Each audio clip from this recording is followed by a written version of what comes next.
আসসালামু আলাইকুম, সবাই কেমন আছেন? জুই রান্নাবান্নাতে আপনাদেরকে স্বাগত জানাচ্ছি। আজকে আরেকটি নতুন মজাদার ও ভিন্ন স্বাদের একটি রেসিপি নিয়ে চলে আসলাম। তো চলুন রেসিপিটা দেখে নিই। এখানে আমি তরমুজের একটু অংশ নিয়ে নিয়েছি রেসিপিটা তৈরি করার জন্য। এই তরমুজটাকে এখন আমি মাঝখান দিয়ে টুকরো করে তারপরে আমি একটু লম্বা লম্বা আকারে কেটে নিব। তো যে কোনোভাবে এই তরমুজটাকে কেটে নিয়ে যাবে। তো এইভাবে আমি একটু ছুরির সাহায্যে এই তরমুজটাকে কেটে নিব। তো তরমুজ দিয়ে এত মজার একটি রেসিপি তৈরি করা হয়, সেটা অবশ্য না বানালে বা না দেখলে রেসিপিটা বোঝা যাবে না।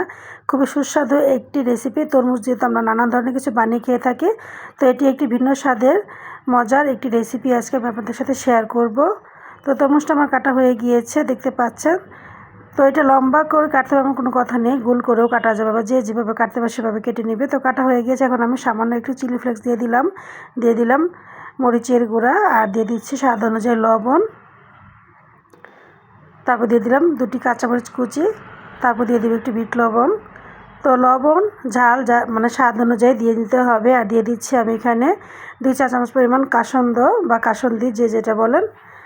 তারপর দিয়ে দেবো এর মধ্যে আমি লেবুর রস, একটু করে লেবুর রস আমি চিপড়ে দিয়ে দিলাম।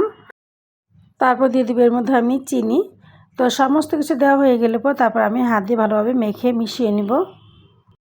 তো আমার রেসিপিটির নাম হচ্ছে তরমুজ মাখা। আমরা তো কত টক ফল মেখে খেয়ে থাকি, ভালো লাগে খেতে। তো তরমুজ মাখা কিন্তু খুবই সুস্বাদু, সেই স্বাদ এমন একটি রেসিপি